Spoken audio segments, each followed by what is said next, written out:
কি গো, কি কি তুললে? বেগুন তুললাম, ফুলকপি তুললাম, এই যে ওলকপি আছে। হ্যাঁ, ওলকপি তুলছি না, ফুলকপি আর এই বেগুন নিতে এসেছি। বেগুনটা কি করবে এখন? ঝোল করবে নাকি না ভাজা? গাছের মধ্যে কত বেগুন দেখো, এই একটা, হ্যাঁ, এই সাইডে দুটো, এই দেখো বড় বড় ঝুলছে, ঠিক আছে? আর এই সাইডে এগুলোতে আরো ভর্তি হয়ে আছে।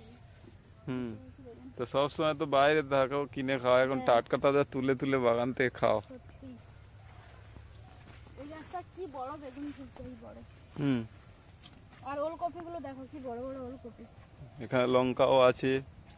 তুমি এসো এ পাশে, ও থাক। যা আজকের মতো তোলা হয়েছে। ওদিকে টমেটোর, লঙ্কা লঙ্কা একটু জোরে বলো। এগুলো লঙ্কা গাছ হয়েছে।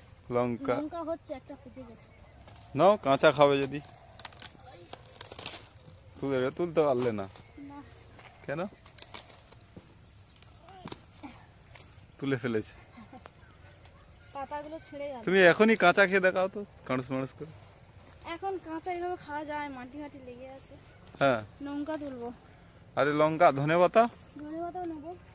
লঙ্কা পরে তুলবে, চলো, অত টাইম নেই। ধনে পাতা নিয়ে এসো। ওলকপি সাইজ দেখো বন্ধুরা, এই হচ্ছে সাইজ। এগুলো কি ওলকপি? হাইব্রিড। বাবা লাগিয়েছে, দেখো দেখিনি কত বড় করে ওলকপি।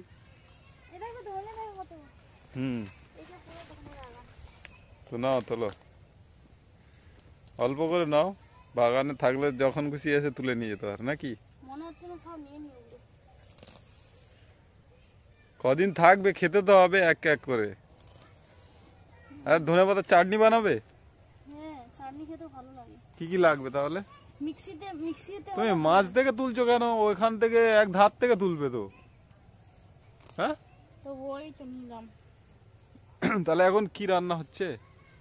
এখন কাতলা মাছ দিয়ে, ফুলকপি দিয়ে ঝোল, আর বেগুন আলু চচ্চড়ি। আর এই পাতাটা নিলে কি জন্য? পাতাটা তরকারিতে দেওয়া হবে, ঝোলে। হ্যাঁ, চাটনিও করলে করতে পারি। চলো চলো। কি আর নেমন্তন্ন? হ্যাঁ, যারা খেতে চাও চলে এসো। আমাদের সত্যি বাগান ভর্তি সবজি, খাওয়ার কেউ নেই, আর নষ্ট হয়ে যাচ্ছে হাতের বেশি। ও, খাওয়ার কেউ নেই ওরকম বলো না, গ্রামে অনেক লোক আছে। এক্ষুনি যদি বলি দান করে দিচ্ছি, সবাই চলে আসবে লাইনে। হ্যাঁ, না, দেওয়া হয় তো, যারা বলে তাদেরকে দেওয়া হয়। আচ্ছা আচ্ছা। আর এটা কোথা? আর এই পালং শাকের কিছু হবে না? এইরকম পোকাতে নষ্ট হয়ে যাবে। পালং শাক ভাজা হবে, কিন্তু ওই পোকা খেয়েছে কিছু কিছু পাতা।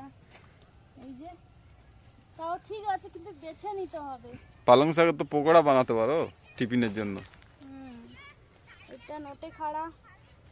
আর ওই যে দেখো আমাদের কত বড় পুকুর। হ্যাঁ হ্যাঁ হ্যাঁ, পুকুর তো জানে আগে মাছ ধরার লোকই নেই। আর ইনি তোমাদের দাদা ভাই মাছ ধরতে গিয়ে একবার জালের সাথেই পুকুরে পড়ে গেছে। তো অনেকদিন তো আমি ব্লগ দিইনি, আর যেহেতু আমি গ্রামে এসেছি তো তাই ভাবলাম যে একটা ছোট্ট করে ব্লগ দিই তোমাদের জন্য। আর এই বাগানটা একটা ছোট্ট বাগান তোমাদেরকে শেয়ার করলাম। তো জানিও, তো খুব ভালো লেগেছে বাগানটা। আর আমি ঘাবড়ে যাচ্ছি অনেকটা, কারণ আমি অনেকদিন থেকে ব্লগ ভিডিও দিইনি। তো কেমন লেগেছে তোমরা জানিও, ঠিক আছে? আমার তো খুব ভালো লেগেছে। রান্না করতে হবে, চলো চলো। দেখো কত সিম হয়েছে। পরে তুলবে, সিম বাদ দাও। সিম হয়েছে, পুঁই শাক দেখো কত সুন্দর, সব আছে। তুমি এক মাস ধরে শুধু খেয়ে যাও। এই নোটে খাড়াটা কি মোটা হয়েছে। এটা কি গাছ গো? ওটা বেদানা গাছ। বেদানা গাছ এটা।